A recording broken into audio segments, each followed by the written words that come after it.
Well, welcome. Good afternoon. Good afternoon. This is the second session of our Talking About Teaching seminar, and we're really excited to have with us today Professor Rob Liu from the Faculty of Arts and Sciences. And he is a professor of the practice of molecular and cellular biology, an area that I have no knowledge of, so I'm really looking forward to the session. Rob, as some of you know, is director of Harvard X. He's also director of life sciences education, teaches both a broad survey course as well as some advanced courses in integration of standard life sciences. So we'll get a taste of that today. And he also is newly appointed as the Richard Benchel Faculty Director of the Bach Center. So I think he touches us in many ways, and want to just give him a warm welcome, and thank you for joining us. Thank you.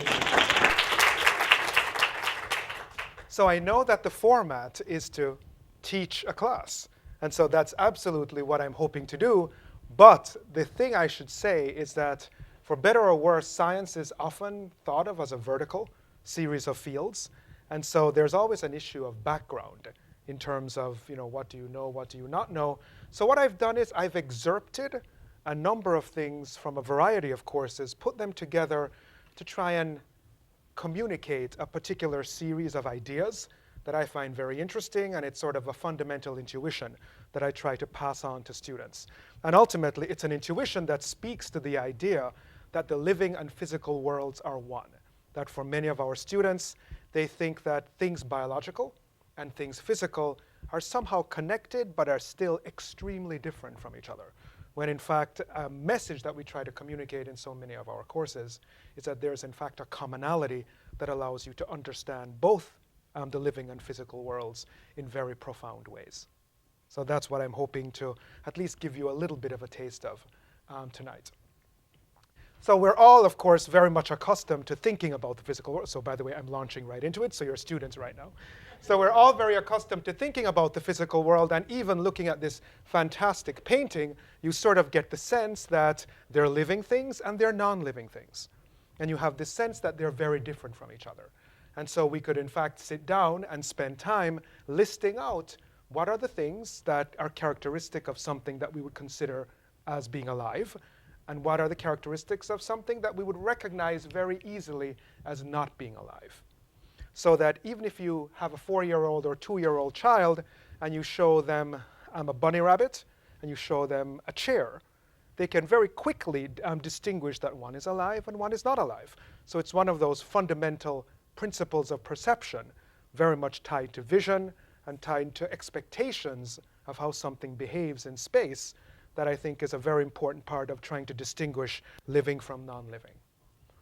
But what I'd like to start off with is sort of a little bit of a fun exercise for you to think about, so that if you look at this acorn, we all know what acorns are.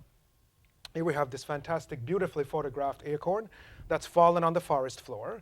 And of course, that acorn, if it's lucky enough, goes into the earth, and all of a sudden, after many years, you have this spectacular living organism, namely a tree, an oak tree.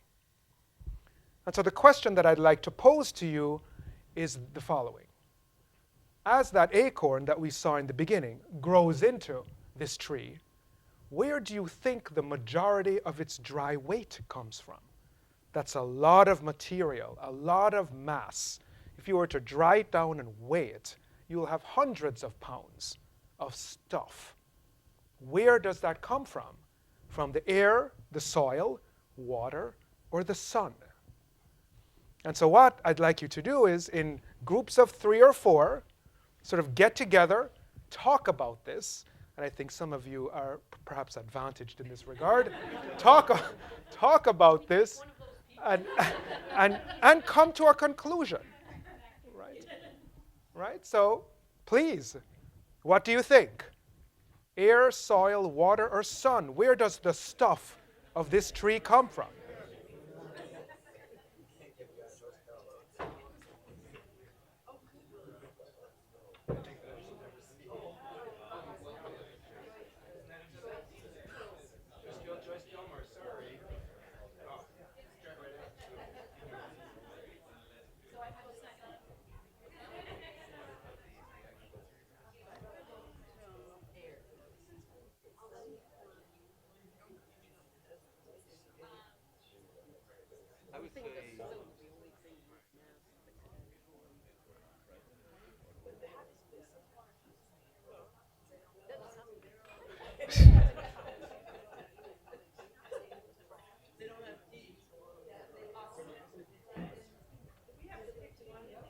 Pick one.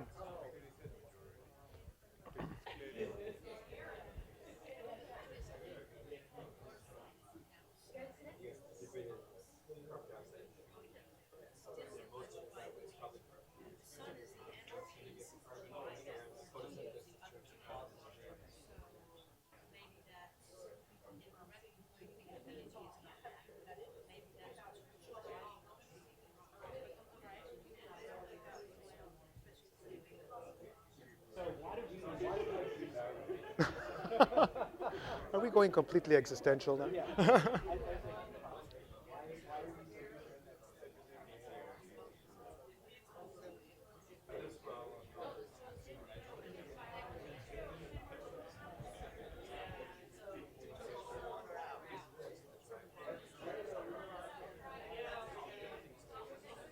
So where does most of the weight come from? The dry weight.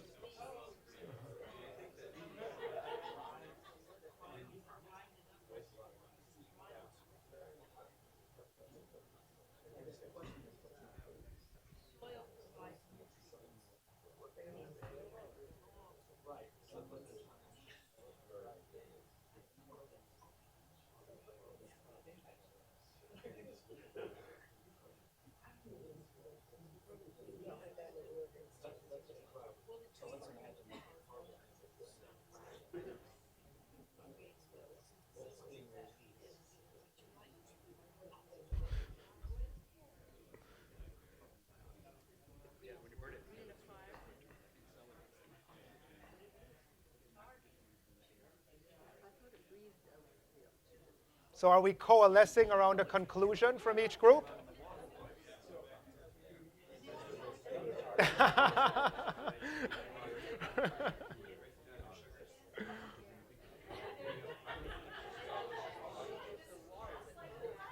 Yeah. So, oh, Googling? Oh, oh, Dad. Though I'm curious what you'll find. Okay? So let's loop back in and share a little bit of our thinking process on this and whether or not in our particular group we've come to a conclusion. What do you folks think? Well, we considered various answers, but I think there's some consensus around air.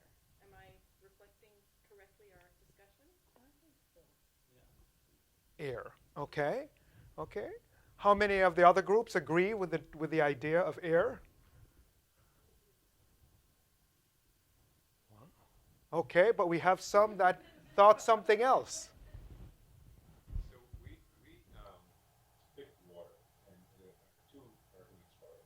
One Okay. is we thought that people were largely made of water. True. So we generalized from people to living organisms, from living organisms to trees. That was one line of thinking. The other line of thinking was that it's really all of them, but then you've got this majority here, and the dry weight is a red herring, which means it does something solid.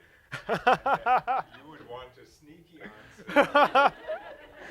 So we what's picked the sneaky answer? counterintuitive one, which would be liquid rather than solid, and therefore water. All right. So you gamified the process. Dan, Suzanne, and Randy? Dan is still Googling it. We had two experts who only ask questions and didn't tell the answer. But that's good. So what do you think? I think Suzanne and I thought it was soil. When I was telling Suzanne that was my first instinct, and I was afraid that it was a red herring, and Rohit said why. So we tried to reason by asking ourselves, so that's one of the elements. So you applied sort of an almost experimental method of removing one component and seeing the consequence. Okay? Well, it's fantastic. So in fact, the range of answers very much represent the range of answers that you would see in a classroom of students like yourself in the sciences. And in fact, the answer is indeed air. Seems counterintuitive, but the mass, the dry weight, So the water is removed. The dry weight is primarily based, of course, on carbon material.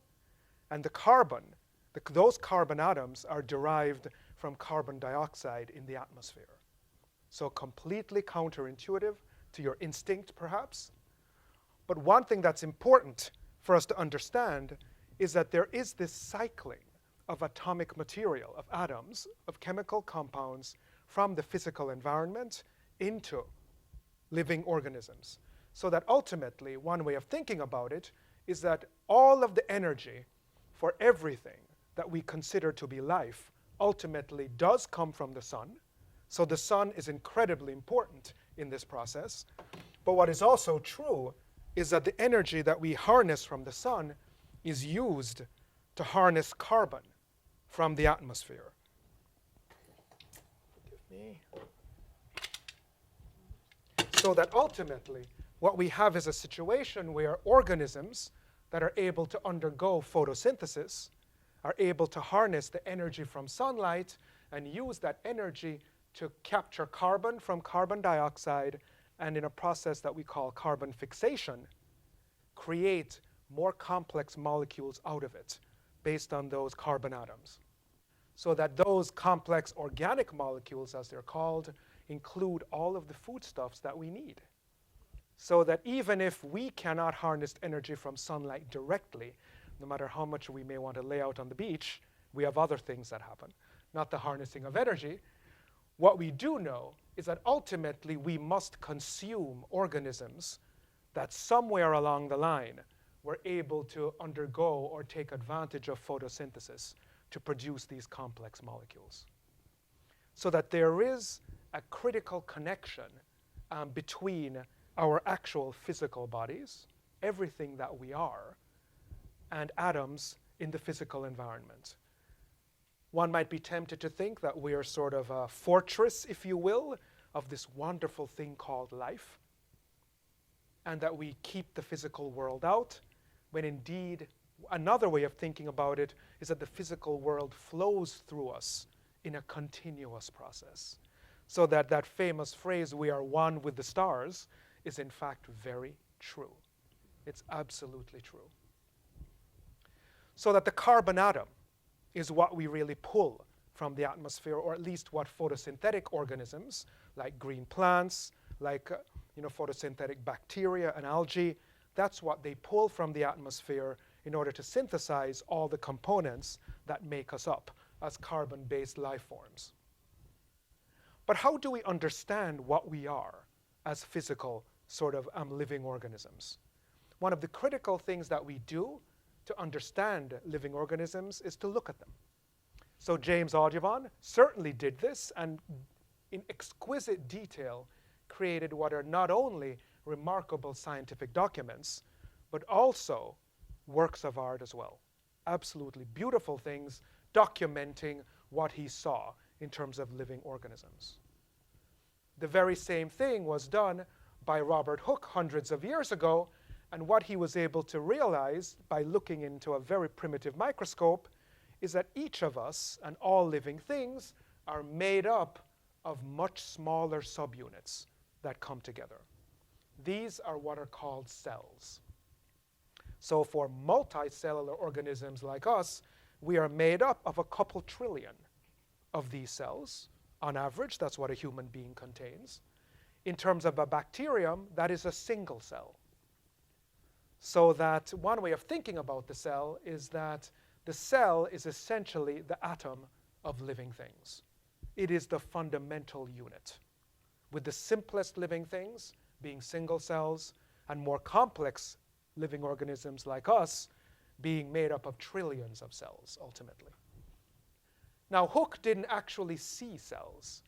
He was looking at cork tissue, and so it was dead, non-living, and so what he saw was the material around cells. But nevertheless, it allowed him to come up with the notion that we're made up of all of these little units. And so an interesting question is, how do we understand what those units are, and how can we relate them to things that we have an intuition for? In other words, can we develop an intuition for how living things work. So that jumping forward 300, 400 years to another microscope image, where we're looking at neurons in a slice of brain tissue, each of which is glowing with a different color due to a different fluorescent dye. Clearly, the ability to see things continues to be as important as ever. That has not changed in biology.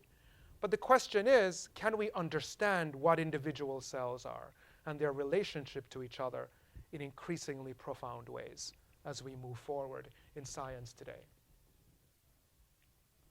So the cell is the fundamental unit of life.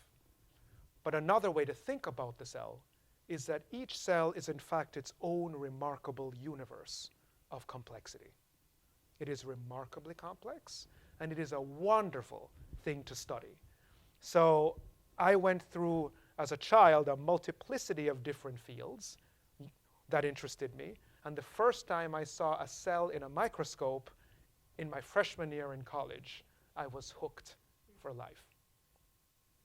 And what cell biologists like myself try to do is take a lot of information that looks actually not like very much, actually, and build in our mind's eye a picture of what this process might look like and what the cell might look like.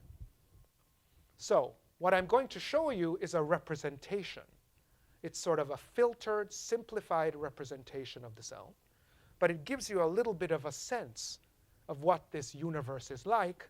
And then what I'd like to do is to spend time talking with you about critical components of this universe that help us understand life as we know it today.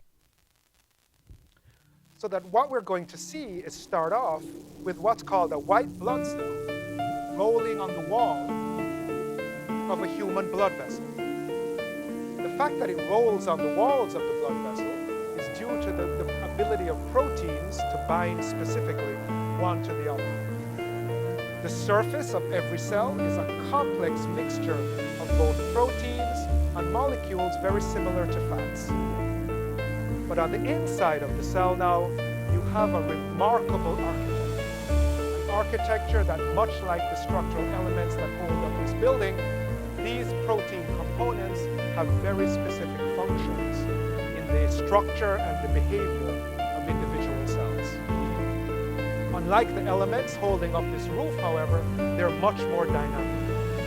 You can see structural elements forming from much smaller units.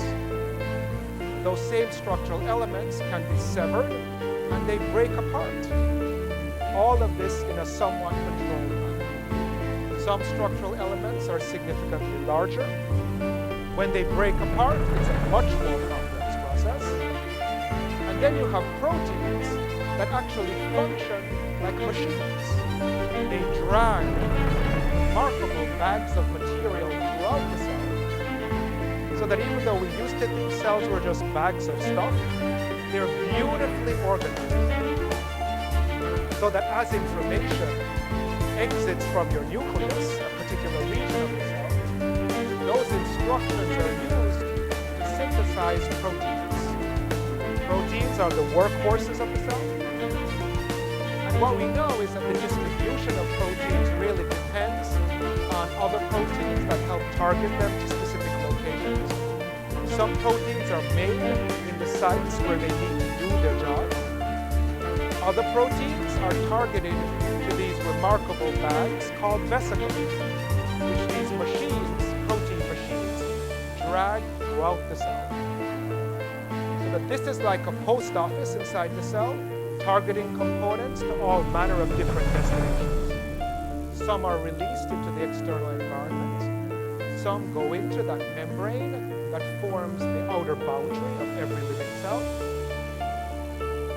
But as I said before, each of these proteins is a workhorse for a particular biological process. In this case, proteins change shape so that this white blood cell can respond to an infection in your tissue. It changes shape, squeezes in between neighboring cells that line your blood vessels, and can go and fight that infection in the tissue. So that ultimately what we have is this remarkable continuing orchestration of activities inside each and individual cell. So it is an amazing universe of activities. And so an interesting question then is, what are some of the fundamental principles that allow this amazing universe to exist and that really allow it to work? And so in one class, we certainly can't talk about all of those things. But I would like to touch on a few key things that are well worth keeping in mind. So, one of the characteristics of all living cells is that they have to be separated from the non-living world. Fences make good neighbors. Boundaries are important in almost every field we can think of. The same is true of living cells. There has to be some kind of boundary. The boundary of every cell is what we describe as the plasma membrane. It is made up of what are called lipids, kinds of fat molecules. And one of the ways in which they function as a boundary is because of that well-known adage that oil and water don't mix. Right? We've all had vinaigrettes on a salad, so we know that oil and water don't mix. And so when you have this oily membrane, it's able to exclude the watery environment, or at least control what crosses across that fatty membrane, if you will. But have we all heard this saying that oil and water don't mix? Yeah, we've all heard this. It's sort of well accepted. But a question is, why do oil and water not mix? What do we think is the basis for this? Are they just absolutely incompatible? Do they hate each other so much? Right? It's sort of like having siblings that always argue. Is that what happens with oil and water? What do you think? Are they really just completely, if you will, opposed to any interaction with each other? An oil molecule and a molecule of water. Maybe they're indifferent to each other, but the oil is like the oils and the water is like the waters. Ah, so it's a matter of preference. Preference. Any other thoughts? Todd?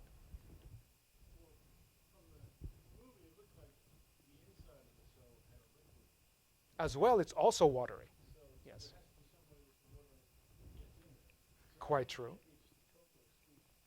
Very good point. Excellent point. And in fact, that's quite true. Water can pass through the membrane. I mean, there are channels, gateways that help really facilitate that process, but it can pass through even without those protein-rich gateways. So I guess that would imply that maybe there's not such a hatred between those molecules. If you shake up the oil and vinegar, you get something that's wrong. That's true, at least on a macro level. It looks that way. It looks that way. But those are tiny droplets, though, like the ones we're seeing there. I Rohit? was wondering if it was possible to change the composition of the membrane by heating it and maybe making it more porous. So You can change the composition of the membrane. You can allow it to open up and let water in. Heat is not usually the way one would do that, but there are chemical compounds that will do that. But I think your point, John, is a very good one, that maybe it's not because they hate each other or are so incompatible, but that it's preferential for oil to be with oil and for water to be with water. And that in fact, water and oil can form chemical interactions with each other. It's just that the chemical interactions between oil molecules are far more favorable than the chemical interactions between an oil molecule and a water molecule. But that is a very important idea to keep in mind, because what this begins to underscore is that the behavior of things in the physical world is not simply because of fixed sort of intransigent properties, but it's because of ultimately what is more favorable. In other words, what is the most favorable constellation of interactions that will allow something to happen? What scientists often think of is, what is the most stable state of any given system? And for oil and water, the water being together and the oil being together is more stable, it is lower energy, it is more favored. And so this idea drives much of biology. Willis? When we were talking about it before, I was thinking about electric charges that repel or attract. So Yes. does electricity play any role in this, or is that something different from this world? No, it does. Charge does play a role in this in terms of positive versus negative charges. So what happens here is that the water molecules are not fully charged, but they do have a distribution of positive and negative charge across the water molecule. That allows them to have favorable positive to negative kinds of interactions, highly favorable. In terms of the oil sort of molecules, they don't have that kind of a charge. But what happens is when oil and water are very close together and they have an interaction with each other, they can interact with each other so that when a water molecule comes up to an oil molecule, it actually induces a partial charge in the oil molecule and they'll stick to each other. That's perfectly fine. But there's a consequence to this in the sense that the water molecules that are close to the interface with the oil, there are limits in terms of the arrangements that they can form and the interactions they can have with each other, and they form almost a lattice-like structure against the oil. And that is not a particularly favorable thing, because one of the laws of the physical universe is that we go towards chaos. We go towards disorder, right? And so what happens is oil and water mixing orders the water, which is an unfavorable thing, if you will. So that's sort of a simple way of thinking about it. Maybe that sounds simple. Maybe it doesn't. I'm doing my best. But so, this characteristic, though, the fact that you can get this spontaneous clustering of oil away from water, is one of the driving principles behind the formation of a membrane. And one of the questions that we could spend a lot of time talking about is, for example, how did membranes first appear? How did life first appear? We could have an entire session on that. The fact that if you mix what are called fatty acids in water, they will spontaneously form structures very similar to a membrane. And so you don't need anything to make that ordered structure. Simply based on chemical principles, you will get the spontaneous formation of order. So order can emerge from seeming chaos just based on fundamental chemistry and physics.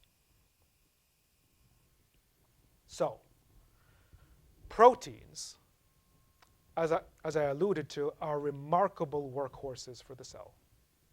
They're made up of chains of monomers that are called amino acids. Yes? Yeah, chains of monomers. So sort of single subunits.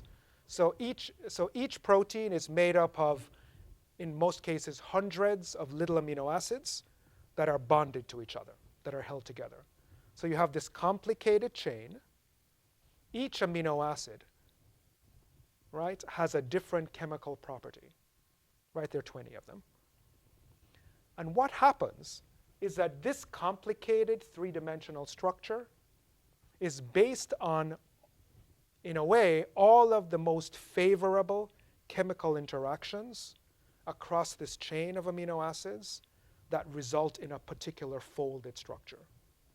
So again, favorable chemical interactions drive somewhat spontaneously the formation of something that is highly ordered and very complex. So the majority of biological processes are done by proteins. Proteins are the critical workhorses for biological processes. This particular protein, called the F0, F1 ATPase, is made up of multiple sort of components. But those components are in fact separate folded structures. But for it to work, for it to do anything, it has to move and change shape. Right? So each color represents a different subunit. So the blue one is one protein subunit. The red sort of colors are a different subunit. So each one is colored separately. So you can distinguish the fact that this whole structure is made up of multiple subunits. Well, so there are actually 6 in all that form like a mushroom head, and then that blue subunit, the gamma subunit, in the middle. So it's a remarkable structure. And what this does is synthesize in your body what's called ATP. How many of you have heard of ATP? Yeah? Okay, some of you. So ATP is the currency that allows all of your cells to utilize energy, to harness energy. Right? So it's almost, if you will, the fuel for the majority of biological processes in the body. And this machine makes the majority of it in each and every one of your cells. But how does it do that? Well, it doesn't do it by just sitting there. It actually changes shape. It's a dynamic thing. So we're now looking down on that sort of mushroom-like structure. There you can clearly see the 1, 2, 3, 4, 5, 6 subunits I told you about. And there's that one in the middle, almost like an axle. When this makes ATP, it undergoes a series of shape changes. Something like this. So that quite often we think of proteins as molecular machines. And as you can see, as this unit here rotates, it induces all of these in a sequence to change shape. It is that change in shape that allows ATP to be made. John, you look like you have a question. Excellent point. So any kind of motion, directed motion, must need energy. So what causes that to rotate? And so that's what I'm going to share with you. What actually causes this to rotate? Because it shows how things collaborate inside of a cell. So that is one way of looking at this protein, where what we did was we simplified the chain of amino acids and just described in space the sort of path of the major chain of amino acids. But this protein actually has a surface as well. And so this is an example of what's called a space-filling model. And so this is the same structure that you saw with an added piece right here that helps drive rotation. And what you'll see is that as it rotates, this gives you a clearer sense, perhaps, of to what degree the shape changes sort of across this remarkable structure. So that once again, it's that principle that the change in shape is a critical part of the function of this molecular machine. So that if we make transparent one of those subunits and go back to that simplified linear trace, you can see how the parts seem to move relative to each other. And so back to John's question, what would cause that to spin? So in the world that we know more easily, what causes things to spin? What's an example of something that spins and is driven by something? What was that? Wind, right, Lani? So of course, windmills, turbines, of course, are driven by wind, are driven by water, by the flow of something past a structure, right? So on the macro scale, we have lots of examples we can think of. The same is true on the cellular scale. That in fact, there's a way in which the movement of material will drive the rotation of this remarkable structure. So that in fact, this structure that we've been talking about, the synthase, the ATPase, is embedded in a membrane, and it rotates And so if we look at it from the sort of an outer side view, as we circle around the structure, here it is rotating in the membrane. There's that piece that we added to that last visualization. And as the rotation occurs, ATP, which is that molecule, is being made by this remarkable machine. The changes in shape are really what drives the synthesis. So the first thing I want to share with you is why do changes in shape drive synthesis of ATP? And then how does that rotation occur? What drives that rotation? So here we see the starting material, this chemical compound called ADP. And what we're zooming in on with that simplified ribbon diagram, which you've seen before, is what's happening where the ATP is actually made. So if we zoom in, what we'll see is that when ADP comes in, it's actually held in place by a whole series of highly favorable chemical interactions with so-called side chains of amino acids that face into what's called the active site of the protein. Once again, three-dimensionality is critical in this process. So there are all of these favorable, largely positive and negative charge interactions that are holding the ADP in just the right place. Now, ADP becomes ATP when phosphate is added to one end of the molecule. So what we'll see is here's a phosphate atom simplified. You see how there's a change in shape that drives these into close juxtaposition, allowing them to form what's called a covalent bond. Then the protein changes shape again. Once you have ATP, and it's ejected from the so-called active site. So that this is how changes in shape actually drive the synthesis process. So you can see the shape changes taking place.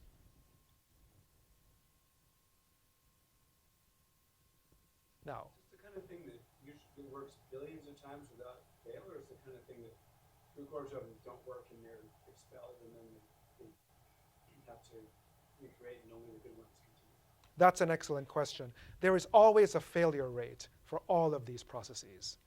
And another thing that I think is worth pointing out is that it happens at very high frequency. So if there is failure, there is still sufficient, more than enough ATP synthesized to make up for any possible defect. But an interesting question, though, is what might the failure be due to, right? Something not binding correctly or the wrong thing going into the active site of the enzyme. It's called an enzyme. So what we have seen here makes it look like the ADP knows where it's going. Would you agree? Looks like it here, but it's probably all over the place. Exactly. It's only one way it can happen. So if it's Exactly. floating by and hooks in, it gets expelled as the ADP. Exactly. Very good point. So in fact, wrong things will enter the active site. Your universe is a world of motion, whirling motion, so-called Brownian motion due to thermal fluctuations in the environment. So it's not as if anything knows where it's going, but when the right thing fits correctly, it stays because it docks properly, and then the next step happens. So we are in a sea of random phenomena taking place. This is happening continually in each of our cells, in which there's trillions each. Yes, exactly. So even when we're sleeping, we're very, very active. So this is that portion of the structure that rotates. And so normally what I would do is we would then have a discussion of how this rotation actually occurs, how that is driven in effect by the flow of what are called protons across the membrane. So that in the same way that a wind turbine is driven by wind or a water wheel by water, what we have is a situation where the movement of protons through a channel actually drives the rotation of this ring of proteins. And that in turn drives the synthesis, the sequence of three-dimensional changes that drives the synthesis of ATP. But I'm not going to go into that. Can this be seen? Do microscopes see this, or has this been interpreted or intuited? You can actually observe even the rotation process. So you can take that remarkable molecular machine, you can stick it down onto a glass slide, add a little short piece of protein that you can see, and watch it. And that little lever will rotate, just like a propeller. So you can literally observe it. Molecular level. Yes, yes, yes. But one thing, and we'll go past this, is that this issue, clearly I was overly ambitious in terms of what I was planning on showing you. Yeah. Huh? No, I'm overly slow. But one of the critical things that we really try to communicate is that all of these are representations, right? They may be very beautiful, etc., perhaps, but they are representations, and they leave out certain things. So in the course of a class, what I will do is I will stop, and I will then have a discussion of what decisions were made in that kind of representation. So it looks like the ADP just comes in. Is that true? And then we can have a discussion, as we did, that in fact that's not true. That if you look at the environment, sort of slightly less simplified, that in fact everything is in continuous motion. That proteins are colliding with each other all over the place. That ultimately there's an ocean of chaos, if you will, and that things connect because of highly favorable chemical interactions. But that there's still collisions with things that are not correct, and they don't bind. So that what we're looking at here is the activation of proteins as they collide with their targets. So they're all tumbling around due to thermal motion. As they connect with the correct target by accident, they activate it. And what you're seeing here is how a single signal from the outside results in a major change inside of the cell.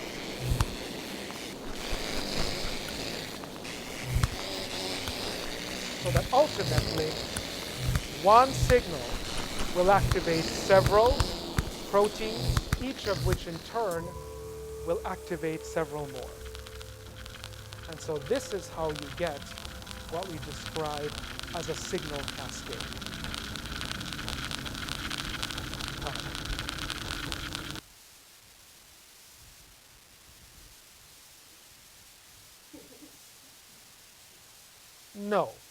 No, that is to give sort of the impression of things jostling. But that is, well, there is music that's been played off of DNA, but that's a whole other story. No, you can't hear it. You can't hear it. But this is one of those cases where sort of we made a decision to add sound to give that sort of visceral sort of sense of impact.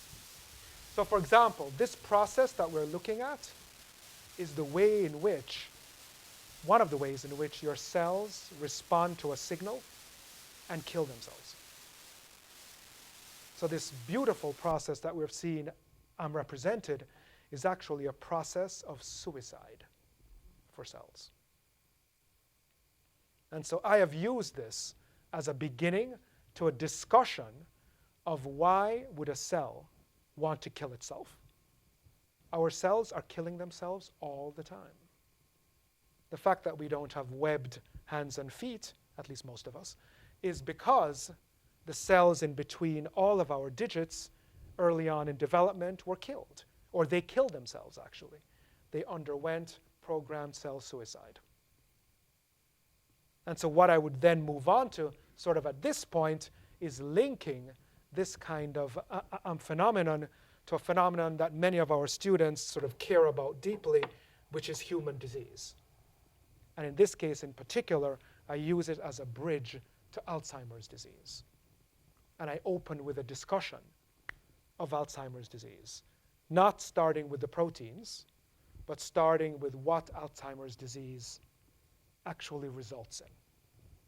So what I will close with is in fact something that I read to students that sets for them the stage, if you will, for Alzheimer's disease. I grew up with a Jekyll and Hyde father who was wonderful most of the time. But when he'd get mad, he'd explode in a shouting rage. It was never directed at me. I was the golden child. But I watched his temperament change like the weather as he'd yell at my mother and brother. He'd pound his fists on the kitchen table when he'd get mad, yelling to get his way, and we would all end up walking on eggshells just trying not to upset him. After my parents retired, my mother had a heart attack, and he took care of her for 11 years, refusing all help despite my constant efforts to hire caregivers, all of whom he would throw out. When my mother nearly died from an infection because he would not take her to the doctor, I had to step in despite his loud protests. I started to experience his rages at a heightened level over things that seemed so illogical and irrational. When he took 2 filthy hand towels out of the trash and threw them at me, accusing me of throwing out all their things, I was stunned and sobbed my heart out over how he had turned on me.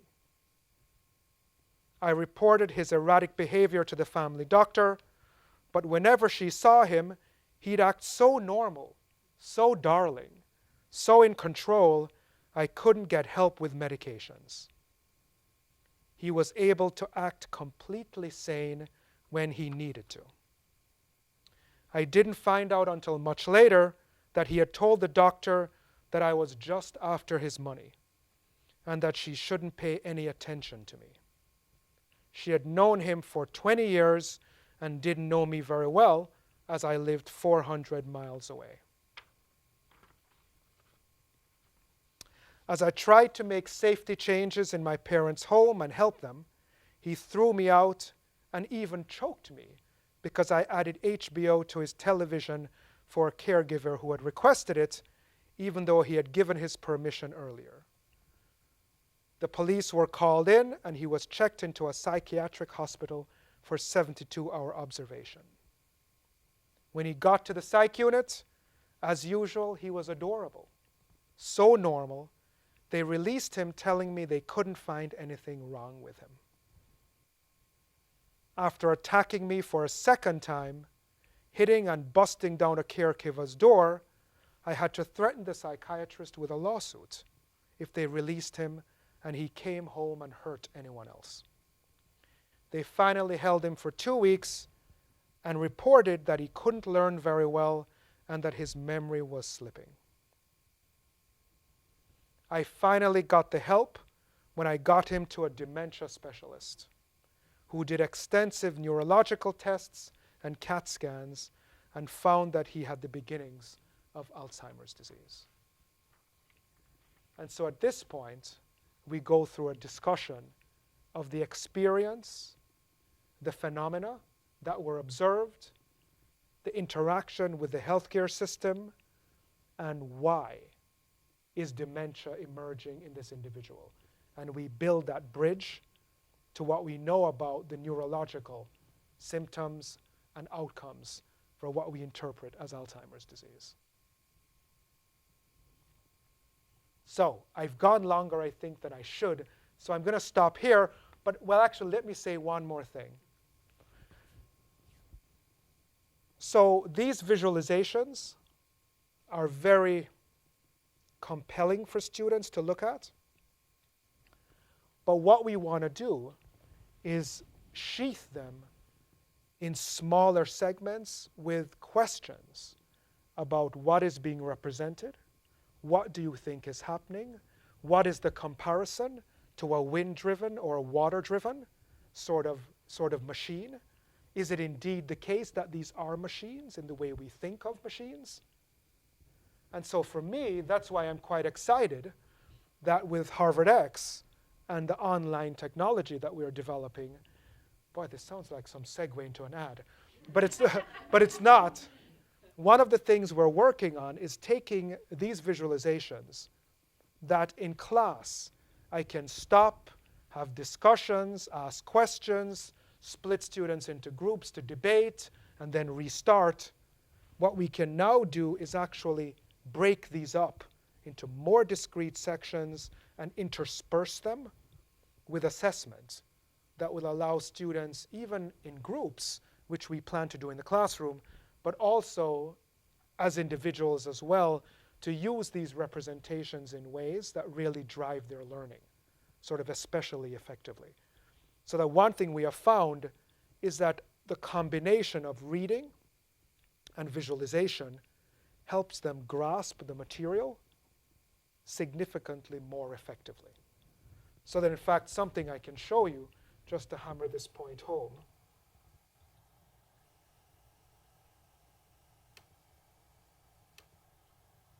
is that, for example, looking at simple retention, if we look at the maximum possible on a score, and we have two separate control groups, one that spends 2 hours with a textbook chapter, and the other one that spends 1 hour with the textbook chapter plus sort of a relevant visualization, what we see is that for simple retention, our students do quite well, just using a textbook, but that there's a significant gain in retention across two separate topics.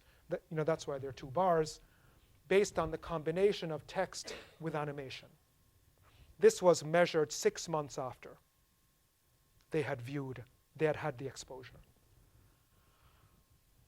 In terms of synthesis and application, we see with the text only, sort of greater variation, greater deviation, but there is a significant gain, an even more significant gain, once they have had exposure to both visualization and text alone under controlled conditions. The interest in learning more, however, has the greatest gain in terms of their interest in continuing to hear more about this and to engage the material in some way. So what I'm very interested in doing using the platform is in fact to use it as an opportunity to not only use visualization, but to vary the conditions under which that material is chunked and their self-assessment, and then by following it up with sort of summative assessments for learning to really determine what is the sequence of events and how can these animations be used most effectively. And for example, when we talk about what I just shared with you, the synthesis of ATP, one question I've always had, do you start with macro level metabolism and go to the molecular detail? Or do you start with the molecular detail and build it up to sort of the macro level? And now we'll be able to, with the platform, to do A/B comparisons with thousands of students going in either direction. And based on their backgrounds, I have some sort of anecdotal evidence that, of course, the strength of your background in the physical sciences tends to drive your ability to go from small to large, but that if you don't have a strong background in the physical sciences, large to small may be more effective. But we'll be able to see if that is indeed the case. Rose? Could you go back to the slide before that? Because I'm very interested in how you're using assessments and thinking multi sort of a visual. So the simple retention text only, what kind of, are you just giving them a multiple choice question? And do you, how did you divide the students, for example? Did you do a randomized thing? I mean, how did you balance these groups? I mean, some people are more visual, some people are not visual. Right. How did you really set up this assessment Of course. Do an intervention and the next one also. Of course. Of Explain course. that a little bit. Right. So the assessments were done with a group of volunteer students. So there's the risk of bias, in terms of the volunteers. But what I did do is follow up with, not in terms of them being visual learners or not, but in terms of averaging across them and looking at sort of the distribution of choice and concentration later on. So major. Also their overall GPA and also their year. And they did sort of represent across those three parameters the entire class as understood. But I did not parse them out in terms of visual learners. And you might perhaps wonder if by volunteering for this, I selected for visual learners. Though I should say I did not tell them it was a text versus animation. I told them, would you like to participate in a study where you have two different ways of engaging the material? And I left it at that.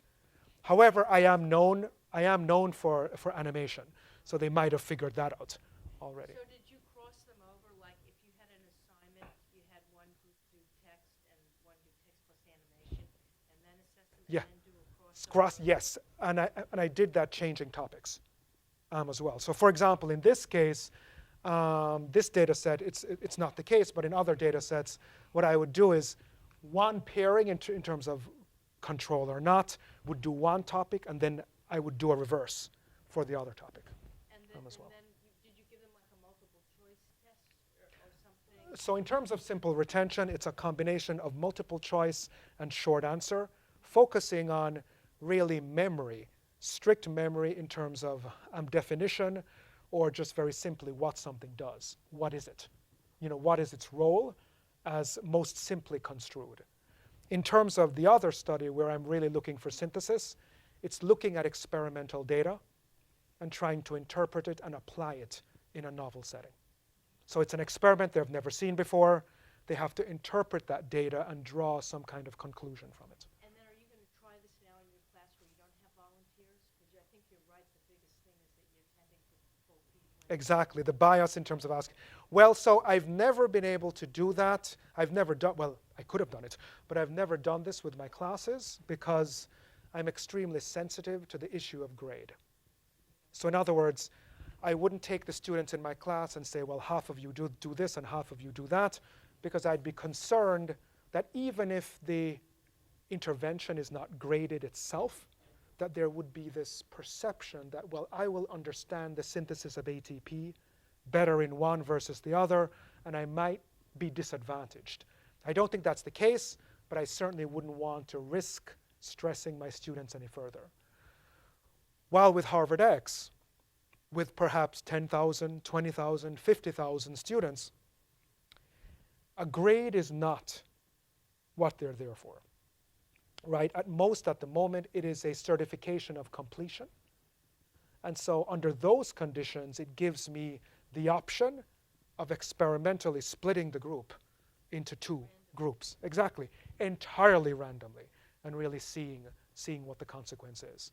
So for example, what I will probably do is, where I'm designing it so that a particular topic may be primarily, for a short sequence, primarily text and still diagrams, the equivalent of a textbook, but with the interleafing of material being sort of granularized, but then, or also text with visualization, with moving visualization. And that may allow us to really distinguish, does movement actually, so there are actually a number of things we can do. We're interested in, does simple movement in three-dimensional context really make a difference? Not only that, does the unpacking of the animation make a difference? So in other words, where these are used, it's like sort of, with the DVD that you have at home, you have the movie and you have the making of the movie. And sometimes the making of the movie is even more interesting than the movie. So in the discussions I've had with students using these in the way I'd really like to, it's not just looking at them and going, ooh, ah, and I tell them something.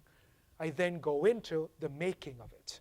What is the decision that was made? What is the point, the pedagogical point that I was trying to make? Do you agree with it? Did you get it? but what do you think I left out? So for example, I would have asked, what do you think I left out in that visualization showing the synthesis of ATP in high detail? And John, you might have said, you left out all the mistakes, you left out the wrong stuff that gets in, the fact that it's flying around all over the place. You can't have that conversation when you're doing a text-only thing. So Right. it could also be that the reason they retain the basics are because you talked about the decision. Yes. Oh, in these, I do not talk to them.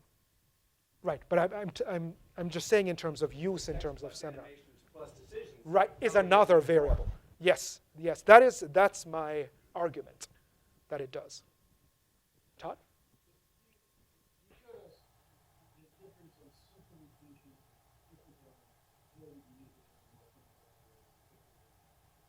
Yes.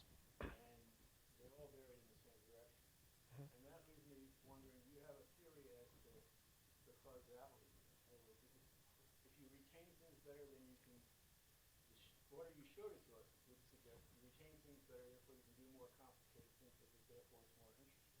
Right. But it might be it's more interesting, therefore you retain things better, therefore, I mean, Excellent, have you got a hypothesis? excellent question.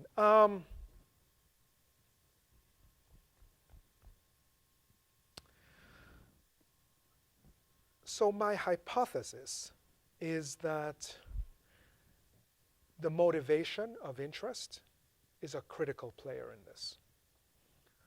So the animations,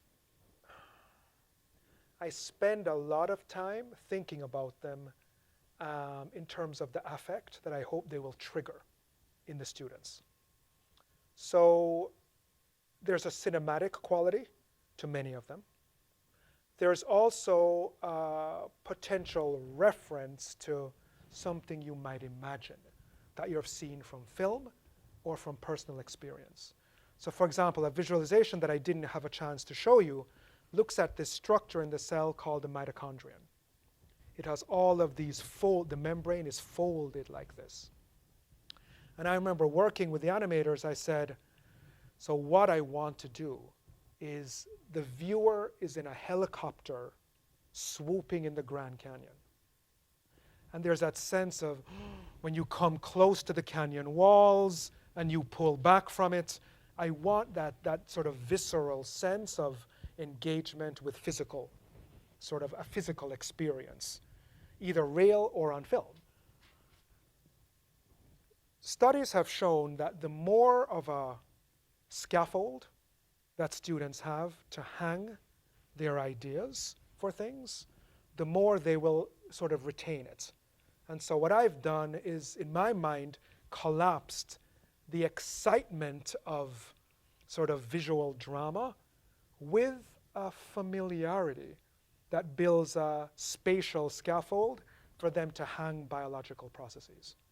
Because so much of biology is based on three-dimensional space and understanding shape and how things happen within a three-dimensional space, that to me, that's coalescing, if you will, for a common infrastructure that's worthwhile and valid. So let me show you another piece of data that's I actually usually don't show this, but I think it's quite striking.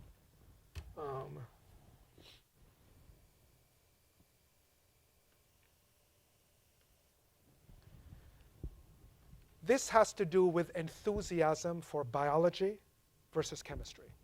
And so, as you can see, we sort of look at biology and chemistry together.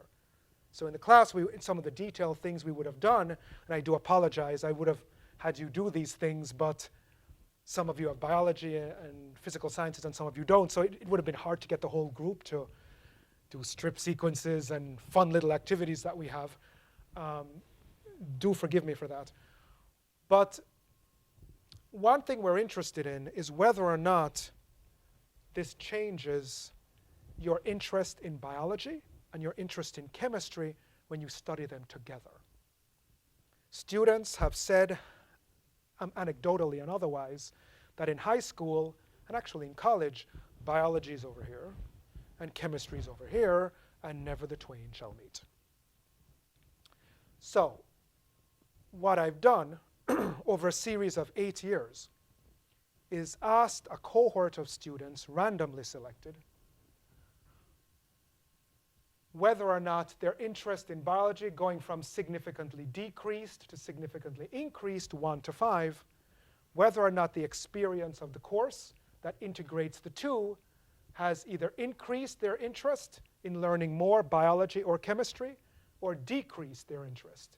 3 is unchanged.